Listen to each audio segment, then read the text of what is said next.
Yo mga idol, kamusta? Sports Talk PH nga pala. Ang paglaglag kay Casimero, pag-usapan natin yan mga idol. Ngunit bago ang lahat ay huwag kakalimutang mag-subscribe at i-click ang notification bell button for more sports talk. So isang hindi magandang balita nga po ang dumating para sa ating pambato na si former 3 Division Champion Angas ng Pinas, General Casimero. Ito po ay dahil sa latest update na inilabas ng World Boxing Organization at ng World Boxing Council ay pareho na po nilang nilaglag si Casimero matapos nila itong tanggalin sa top 15 ng 122-pound Super Bantamweight World Rankings. Napalitan pa po si Casimero ng kapwa niya Pinoy na si former long-time IBF Super Flyweight Champion Jerwin Angkasa sa World Rankings ng WBO. Dahil kasabay sa pagtanggal ng WBO kay Casimero, ay ipinasok naman nila si Angkas bilang number 6 contender. Nakakapanghinayang po ito dahil parang nasayang lang lahat ng pinagpaguran ng Angas ng Pinas. Alam naman po kasi nating lahat na magmula taong 2022 ay nag-umpisa ng lumaban si Casimero sa Super Bantamweight Division at pinagsikapan niya na makapasok at umakyat sa rankings upang sana ay mapalaban sa isang world title fight sa nasabing division.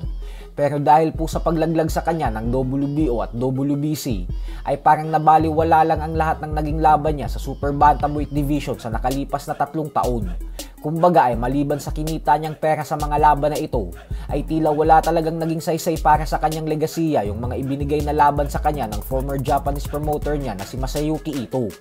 Pero ganun pa man nga po ay mukhang buo na talaga ang desisyon ni Casimero ngayon na tuluyan na siyang aakyat ng 126-pound featherweight division. Ibig sabihin po niyan ay panibagong hamon na naman ito para sa kanya.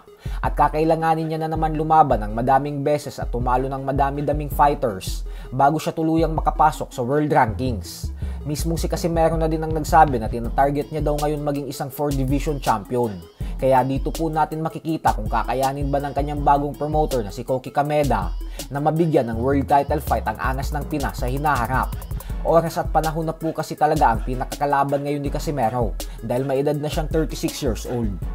Sa kabilang banda naman mga idol ay may mga naglalabas nga po ngayon ng mga listahan na international boxing pages sa social media na mas angat na daw ang current undisputed super middleweight champion Terence Crawford kaysa sa ating pambansang kamauuman ni Pacquiao pagdating sa 21st century boxers, kung saan nilalagay nila bilang number 1 si Mayweather, number 2 si Crawford at pangatlo lamang si Pacquiao.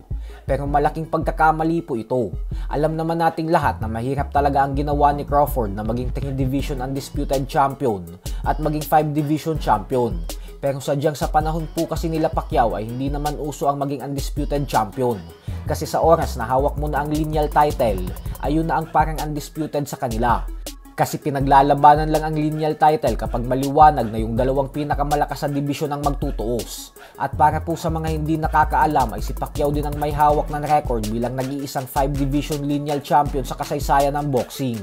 Bukod dyan ay tandaan po natin na sa lahat ng hinarap ni Crawford ay si Canelo Alvarez pa lamang ang maliwanag na papasok sa Hall of Fame. Habang si Pacquiao naman ay sobrang dami ng tinalo ng mga Hall of Fame legend. Ito po ang mga naging awards ni Crawford kumpara sa mga awards ni Pacquiao. Kaya masyado pa po talagang malayo ang dalawa. So hanggang dito na lang po muna tayo mga idol.